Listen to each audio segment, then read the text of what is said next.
Hello, ఇవాళ recipe ఏంటో తెలుసా? ఎవరైనా గెస్ట్ చేస్తారా? ఇదేం పెద్ద రెసిపీ కాదు. యాక్చువల్లీ ఇవాళ మా ఆయన్ని బాక్స్ తీసుకెళ్ళండి అంటే వాళ్ళ ఆఫీస్లో టీమ్ లంచ్ ఉందని వెళ్ళిపోయాడు. సో నాకు ఒక్కదానికి ఏ కర్రీ చేసుకోవాలో తెలియక ఇలా పెరుగు పచ్చడి చేస్తున్నాను. మామూలు పెరుగు అయితే తినను నేను. సో అందుకని ఇలా పెరుగు చట్నీ చేసుకుంటే అప్పుడప్పుడు పెరుగు తినొచ్చు కదా వంకతో అన్నట్టు. కరివేపాకు పొడి ఉంది, ఈ పెరుగు చట్నీ చేసేసుకుంటే ఇవాళ లంచ్ అయిపోద్ది.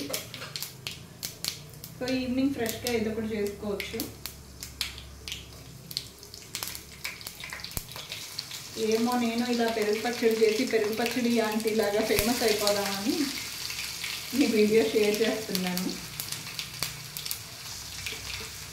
మీరు పెరుగు పచ్చడి ఎలా చేసుకుంటారో చెప్పండి. ఇది నా స్టైల్ అన్నమాట, చాలా బాగుంటుంది. కొంచెం మెంతులు, ఆవాలు, జీలకర్ర, మినపప్పు, పచ్చిశనగపప్పు, ఎండుమిరపకాయలు వేస్తాను మామూలుగా, కానీ ఎండుమిరపకాయలు లేవు. మన కారపొడిలో వేసేసాను కొంచెం ఉంటే. కరివేపాకు, పచ్చిమిర్చి, అల్లం చిన్న చిన్న ముక్కలు కట్ చేసి వేసుకుంటాను. అండ్ వెల్లుల్లి 1-2. ఓకే, సో ఇవి బాగా ఫ్రై అవనిచ్చి దాంట్లో కొంచెం ఇంగు వేస్తాను. పెరుగు పచ్చడి బాగుంటుంది ఇంగు వేసుకుంటే.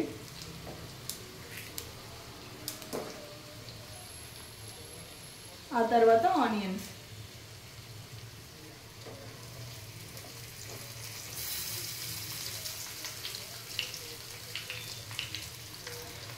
ఎక్కువ ఫ్రై అవ్వాల్సిన అవసరం లేదు, జస్ట్ ఒక 2 minutes అన్నమాట. నా వీడియోస్ చూసి సబ్స్క్రైబర్ ఒక రిక్వెస్ట్ పంపించారనమాట. అదేంటనుకున్నారా? దయచేసి ఆ బాండీ మార్చమన్నారు.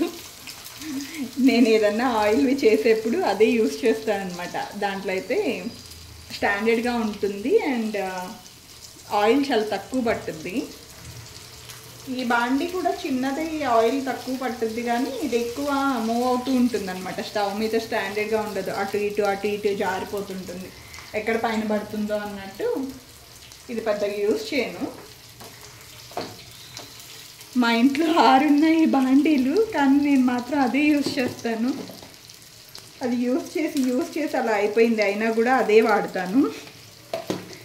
సో ఇంక నుంచి ట్రై చేస్తాను, వేరే బాండీ పెట్టి దాంట్లో వీడియోస్ చేయడానికి ట్రై చేస్తాను.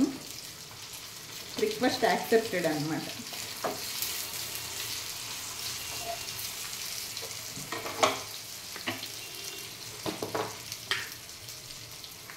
పెరుగు పచ్చడి ఆంటీ మాత్రం భలే ఫేమస్ అయిపోయింది కదా ఒక వీడియోతో.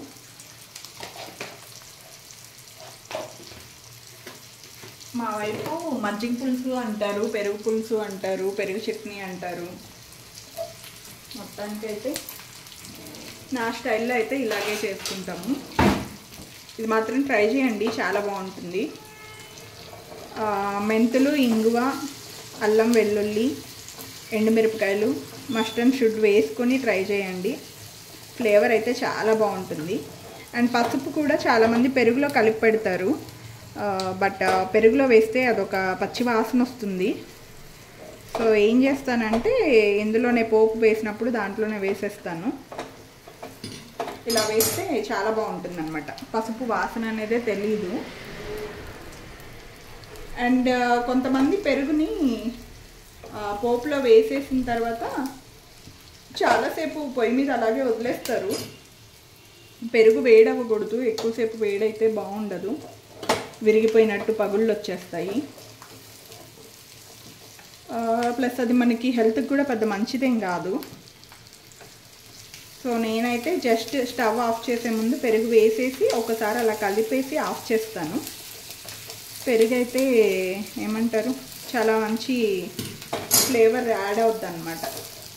అలా వేడివేడిగా జస్ట్ ఆఫ్ చేసే ముందు పెరుగు వేస్తే ఎక్కువ బాయిల్ అయినా కూడా బాగుండదు. ఇలా ఈ స్టేజ్లో ఉన్నప్పుడు పెరుగు వేసేసుకుంటే సరిపోతుంది. మరీ ఎక్కువ ఆనియన్స్ రోస్ట్ అయ్యి కలర్ చేంజ్ అయితే మాత్రం బాగుండదు. కొంచెం పచ్చి పచ్చిగా తగులుతుంటేనే ఆనియన్స్ బాగుంటుంది అన్నమాట. సో నేను పెరిగేసేసుకుంటున్నాను, నాకు ఒక్కదానికే కదా. అంతే, జస్ట్ ఒక్కసారి ఇలా కలిపేసుకొని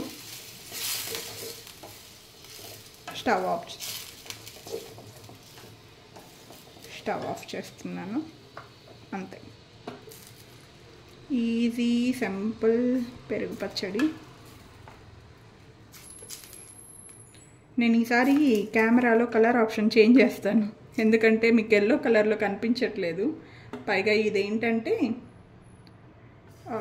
కొన్న పసుపు కాదు, పసుపు కొమ్ములు తీసుకొచ్చి ఆడిచ్చినవి. సో అందుకని కలర్ అయితే డార్క్ ఎల్లో అయితే రాదు ఎంత పసుపు యూజ్ చేసినా. సో ఇదైతే హెల్త్కి మంచిది అండ్ బాగుంటుంది కూడా. సో ఫైనల్ లుక్ అన్నమాట. ఇప్పుడు కొంచెం ఎల్లో షేడ్ కనిపిస్తుంది కదా. సో మీరు కూడా చేసుకొని ఎలా వచ్చిందో నాకు చెప్పండి. Thank you, bye bye.